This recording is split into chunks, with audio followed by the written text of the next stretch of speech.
For tribal members if I'd run for council, and I decided I would.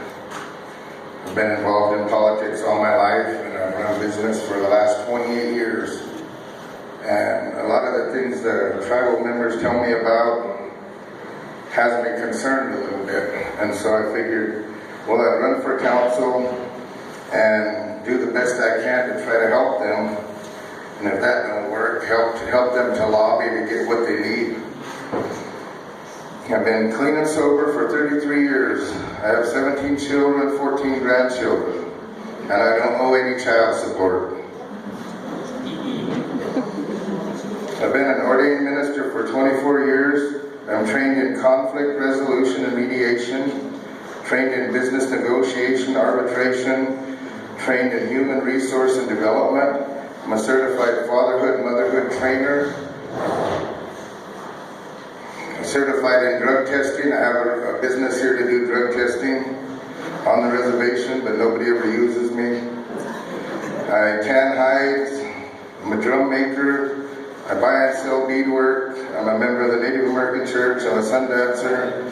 I go to sweats. I'm president of the Bannock Creek Community Center in the Arvin Valley, or the American Falls, Johnson O'Malley. I'm president of that too. Some of the things I'd like to lobby for is health insurance for all uninsured tribal members. Because if we go to the hospital now and the clinic don't pay it, we get a bill, and that bill destroys our credit. And a lot of the younger people, it hurts them forever. They can't buy a house, a car, or anything. We have money from the casino that goes to tribal health. I believe if uninsured tribal members had health insurance, we'd have a healthier membership. Our elders need health insurance. Our young people, the people that do beadwork, the people that are self-employed. We pay health insurance for everybody else, the casino and all the people that work for us. Why can't we have it? I'd like to lobby to have our Artero implemented reservation-wide. When you come on the reservation, it says Terra Ordinance enforced. They don't say Terra Ordinance enforced just for a few people and the rights are waived for others. If it was across the board and everybody had to pay a Terra fee, Terra would have a lot of money to set up apprenticeship programs and build housing and teach our people how to do different things. Right now they use the money they get from the casino. It's not very much. I'd like to lobby to create a separation of power between the tribal courts and the tribal government. Reason being is we don't have any civil rights. And I believe that's why we have so many angry people on our reservation, is because we have no place to go if we have problems. If the director discriminates against you or somebody discriminates against you, you can't go to court. Because if you go to court and you find them guilty, the council has the power to overturn it. They're the Supreme Court of the reservation. We have to change that. No place else does the government have power over the court. We need to create a civil rights for our people, so that if you say they're not paying me equal, take it to court. You're saying that non-Indian gets more than I do, take them to court. Take your directors to court. We need to lobby to enlarge our current alcohol and drug rehabilitation center. A lot of people say we need more help for our treatment for our people. Well, we need to put as much money into our alcohol drug center as we did our justice center. We need to have 3 wings on it. One for people coming back from prison, one for youth, and one for adults. We need to lobby for development of our wellness center. I think we need a wellness center for more things to do for our young people and for all of us to exercise. We have grants people, let's use them. Our tribal attorneys, we need to do something about them. In this constitution that I have, it says the people will vote in the tribal attorneys. Now they're all hired by the council. Nobody votes them in. They're hired. Some of them are permanent employees and they've become complacent and they don't do anything. We pay over $1.5 million a year and we don't even know where our attorneys are. Mark lives in Utah and Jeanette's in Arizona and I don't know where the rest of them are. reevaluate our economic development and do something about it and make money for us and do more projects on our reservation instead of letting all these guys lease up our land. We should lease it up ourselves and joint venture it with somebody and make money off the end product so we can start doing things for ourselves. We need to clean up our forest. Our forests are way overgrown, and it's the timber, they say for every one healthy tree there should be 30 feet around it. Well, there's a lot of jobs there. We can be cleaning our forest and bringing the wood down and giving it to community access, and also cutting up wood for fences, houses, and everything else ourselves, and make money out of it for ourselves. Because there's only two ways the wood leaves the forest. One is it burns up. The other is we haul it out. So I think that's kind of in a nutshell what I'm working towards.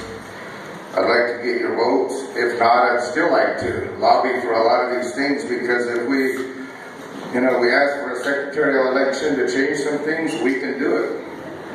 I'd like to see our voting age change to 18 and make it so that the younger people, they can vote in every other thing and go to war. Why can't they vote at 18? We'd get more voters.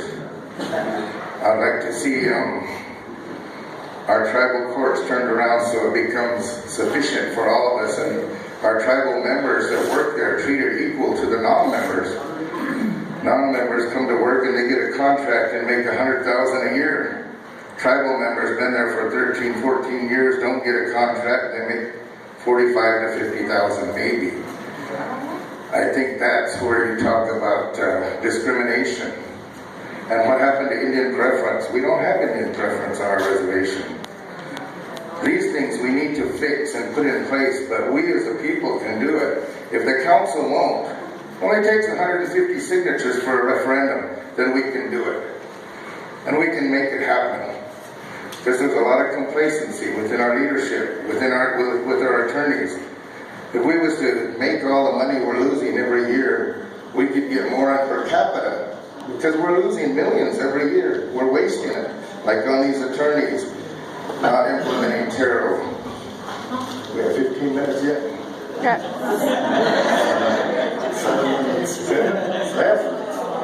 7 left. And that's 15? Yeah. Holy, I was moving fast.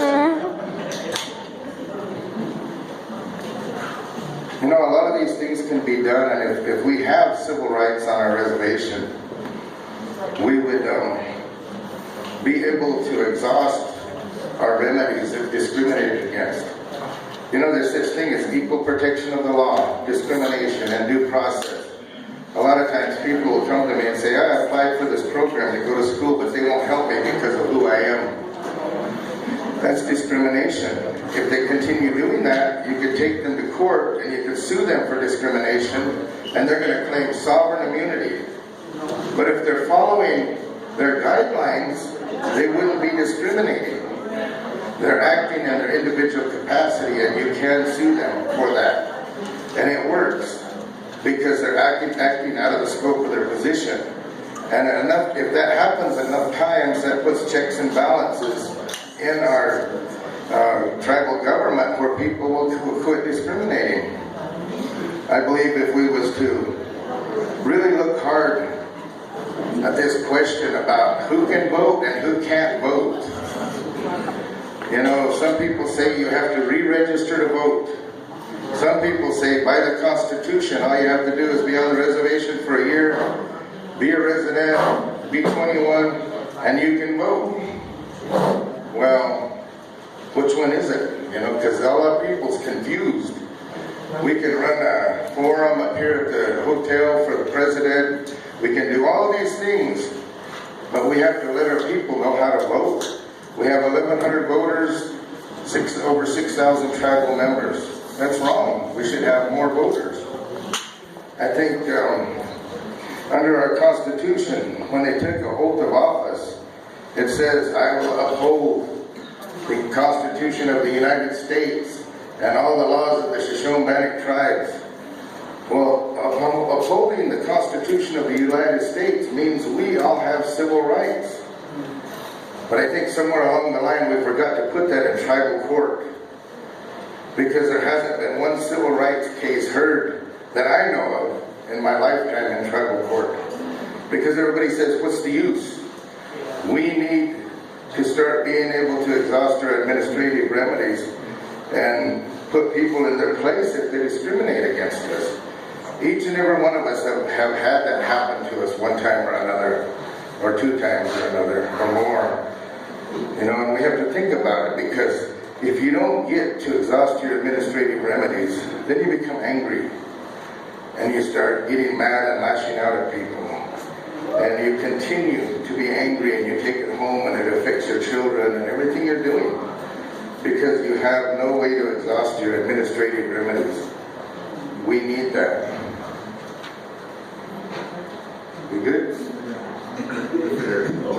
Questions? About 4 minutes. Nancy?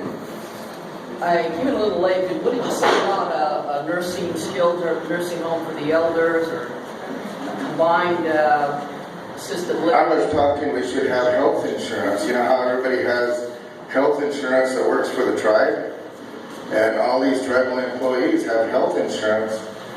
I'm saying, why can't the rest of the tribal members be put on that plan that are unemployed or elder, or say they do home businesses or something? So you wouldn't be favorable for building a facility right on the reservation for our people, employing our own people, to provide for our own people?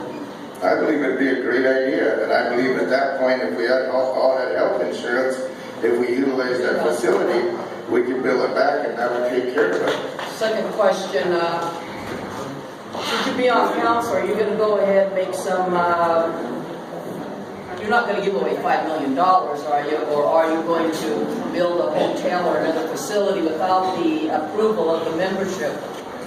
How are you going to do that? I think in the beginning, you know, I heard Darryl talking one time, and he said he proposed that the first 2 weeks that they were seated for council, they asked to speak with all the people, you know, like the county and everything, to get to know them. And, you know, I'd like to see the council go into executive session for 2 weeks and sit down and make some new laws, do some of the things, some of the ideas I have, because it's already in the Constitution, fix the election problem, and fix all these things, and then the separation of power with the courts, and implement civil rights for us, and implement Taro reservation-wide, put out a resolution saying Taro's recognized reservation-wide, so we can start getting funding from all these farmers and all these people that do business on the reservation. And there's millions of dollars passing us by.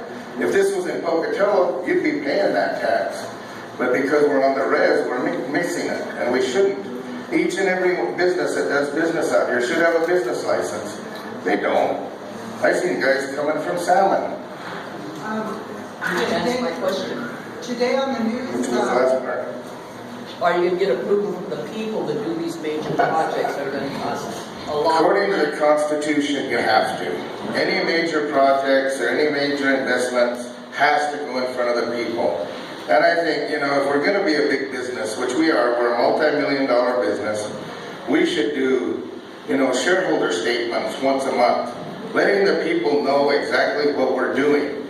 I mean, the Showland News is very limited to what it can write because the public gets it. I think we should set up a website where people can log in and see what we're doing with your tribal ID, your name, and get a username and password. I mean, it's there. We can get on every day and see what the tribe's doing. Make that information available, because, and for the elders that don't want to use a computer, send them a hard copy so they can look at it. And if they want to know, have someone interpret it, because when our accountant comes out and lays all these papers in front of us, and they said, there's your accountant statement, we're doing this and this and this, I'll be honest, I don't understand what they're saying, because he could lie. I want to know exactly what it is, and if we do a 2-year plan, we write in that 2-year plan and propose it to the people, say, what do you guys think about this? So you guys are aware of where your money is going, because it's not ours, it's everybody's.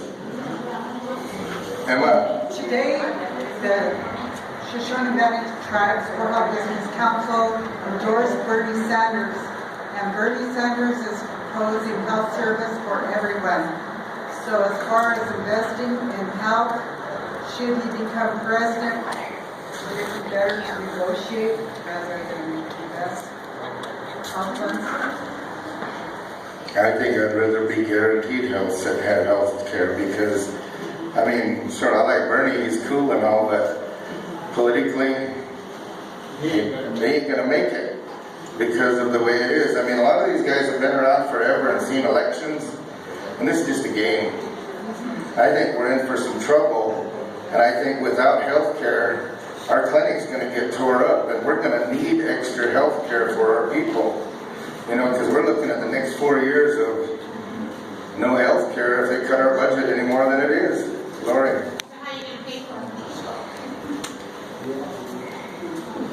it? One way is if we apply TIRO across the board, we would have a lot of funding there. We're talking maybe 3 or 4 million a year more. I talked to Blaine the other day and I asked him where does funding come from? He says, we have 5% that comes from the casino that goes for health care, but he said it really don't. He says, I don't know where it's going. He said we could tag that and use that, and then we have to add to it. And so we'd have to find other places to get it, but it couldn't come from the annuity because the goal would be to raise the annuity, not lower it.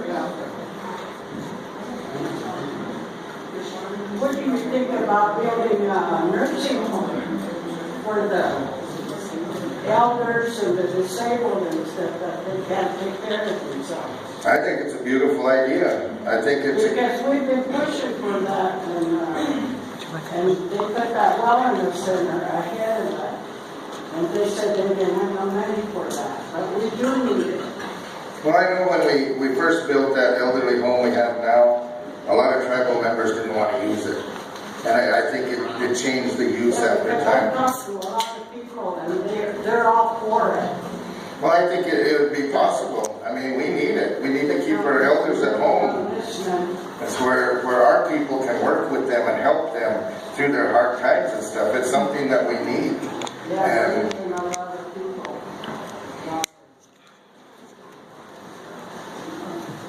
Does anybody else have a question? Cecil. Okay, you said you'd like to go up in the hills to cut trees and sell it for profit. Have you ever read the treaty period? The treaty period? Treaty? Yeah. And under the 25 CFR under timber, okay, that's why I said for every one healthy tree, by law, it's supposed to have 30 feet around it. If your trees are growing all over like this, you have to cut the trees to make that's called a clearing project. Under a clearing project, under 25 CFR, you can haul the surplus out and do with it whatever you want. And it's up to the tribe if they want to keep it, if they want to cut it, they can do that. The only problem I foresee is a lot of tribal members have land in the mountains, like Verge and these guys, and you would have to work with them and either buy the trees from them, lease it if they wanted to, or don't do it at all. And that would be totally up to the individual tribal members. Because one way or another, the forest has to be cleared because it's overgrown. And it hasn't been cleared for a lot of years. We need to clean it up because it just burns up if we don't. We're looking for ways to bring up our economy, and there's ways right in front of us, but we're not utilizing them. And yes, it's legal. Well, actually, according to the bylaws, you cannot sell wood for profit. If you want to cut trees, take it home, you can use it for that. You cannot take wood out to the public and sell it, just like selling salmon to non-tribal members and stuff like that, or even tribal members. If you can highlight that for me, it would be great. I'd appreciate it. Because I read 25 CFR, and that's the law that governs timber cutting on reservations. That's how other tribes do it. But you can tell me and show me. What are you going to do about protected peanuts? What do you think about it? What do you do about it?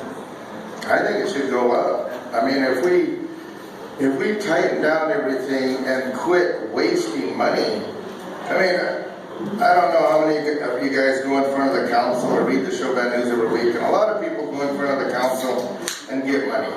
every week.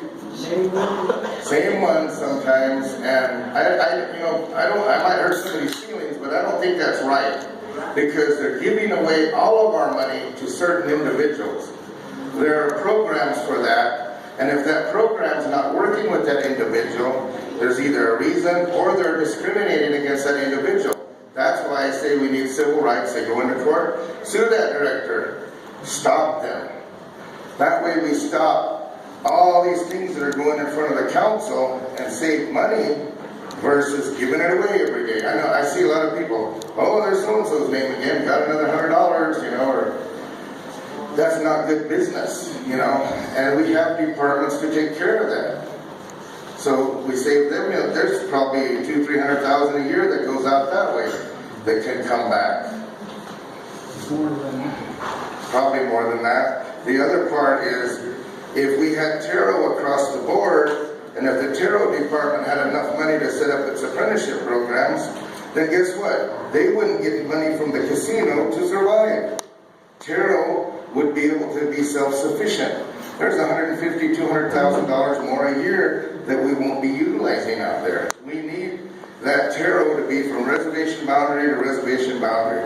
And we need that law implemented, because when you say sovereign immunity, does that mean sovereign immunity just here, here, and here? Or is it from reservation boundary to reservation boundary? Because what we're seeing is, if we're letting other people have favorites and our law isn't across the board, when it gets in front of that judge and that federal judge, and he says, well, why do you only apply the law to that guy and not your friend and this guy, and then there's a problem. We have no consistency in our own laws. It don't say on that reservation boundary, Taro ordinance enforced only for some. It says for everybody from reservation boundary to reservation boundary. I paid mine when I had my business. I paid out $1 million a year in wages. I had 35 employees, and I paid my Taro fees. And water didn't pay none. All these other farmers didn't pay none. All these other companies doing business on the reservation don't pay it. And then we wonder why we have to give our apprenticeship program Taro money, because they got no money. They need that money to survive. We have a business license act. I guarantee you we're not nailing UPS, FedEx, all these real estate agents that sell property on the reservation. They can be taxed. All these banks doing business on the reservation, they should be taxed. The light company, everybody that is out here doing business, if it was in town, they'd be taxing every one of them. They'd be going in and paying their fees. Out here, they just, hey, let's slide by, because those engines don't know. Let's let them go. We need to start enforcing these laws. Just off that, we can make as much money as we make off the casinos. Okay, That's it. Can you address the issue of felons on the council? And another issue of working jobs available for everybody. It's not the favorites or family members, but elders that want to work, maybe part-time, maybe full-time. It's just like they're non-existent. Young kids need work too. Not poverty, but everybody. We have to have jobs to give out jobs. We have to create them, number one. Number two, when somebody is not giving an elder a job, that's discrimination. That's elder discrimination. You can file it in court. And you can win. Because they're acting out of the scope of their job description. They're acting as an individual, and so you have the right to sue them. What was the other question? On the felons. Oh, I'm a felon. I've been to prison. I learned a lot from it. Bobby Burns was my uncle. He was on the council. Glennie, a lot of other people are felons and they've been on the council. So if you ain't a felon, you can't get on the council, like I said. Okay, 20. Okay. I'm done. These guys told me shut up. I'm going to ask you a question. Why is they're not accepting Taros in the casino? Well, they should. They don't. They should accept Taro in the casino. That's our employment board. They should accept it in the casino. Every federal grant should be paying a Taro fee. We pay administrative costs. Why can't we pay a Taro fee? Every grant we get on this reservation should pay a tariff fee. That's the way you do business. Everybody pays it. Yeah, but they're not doing it. I mean, the council said, yeah, not going, because they went in front of the council asking for Carol to be in the casino, because they were having a problem at the casino. Because they don't go by the law for our tribal members. So the council didn't want to be involved, them to be involved with the casino, because the council's running the whole show. So what is this, Terra going to do anything if it's going to be, they're the one that's going to run the whole show. Oh, the Gonzalez is running the whole show. We want to make it so it's across the board that everybody has to apply to Terra. We make a law. Right now, if Terra tries to enforce itself upon the casino, they put them down. Yeah. You can't have that. It's not pick and choose. It's got to be for everybody. And we the people got to say it's for everybody. What is Angelo Gonzalez? Actually, what is he doing? He's the executive director. He runs the whole reservation. A lot of people say he's the 8th councilman. Well, no matter what happens, it has to be approved before him, before even the council members do that. They won't do nothing unless they give it to Well, they need a chain of command that works. Right now, it's not working. But how can you expect a chain of command to work when nobody's ever made everything work? It's all got to work. The Constitution has to all work together. You can't pick and choose and say, well, we're going to do this over here, but we're not going to do it over here because you're my buddy. You know, we can't do that. Business is business. We can have personal feelings, that's great. We can be friends, we can be enemies, whatever. But we step into that where we're going to do business. You got to do business. I mean, look at our casino and our hotel. They say they're making money. I don't think so. You put them, they're good talkers though. You put them on the hot seat and say, show me where you're making money. And they come up with all these pie in the sky figures. It's not real. The only reason they're making money is because they're denying all the workers hours to work. They're cutting them back. They're just really freaking them out if they're asking them. They're working for 16 years. Well, the only way they're making money is all our tribal programs are putting on events up there, and they're paying, for 3 days they quoted me $15,000. And you go to Red Lion and pay $7,000. Under our personnel policy, our purchasing policy, if we're going to do something, we have to get 3 bids. Each and every one of us, if we go in there and ask for help with something, they'll say get 3 bids. Why does that apply to us and not the tribal departments? They don't apply. Hi, Zell. Are you going to help us when we begin? Because us landowners are having problems. We have grazing land out there, and these people that own cattle, they only give me 1 cent. The wife gives me 2 cents, and here comes Milton. He gives me 36 cents, and all of us are in that same situation. And where does the rest of that money go that's being paid in by the cattle owners, by the white people? These white people are bringing in cattle from the Utah and California. I've been out there when they were bringing their cattle in. They're bringing big trucks coming in from the east entrance, not from the side. And also, they're getting into our sacred springs.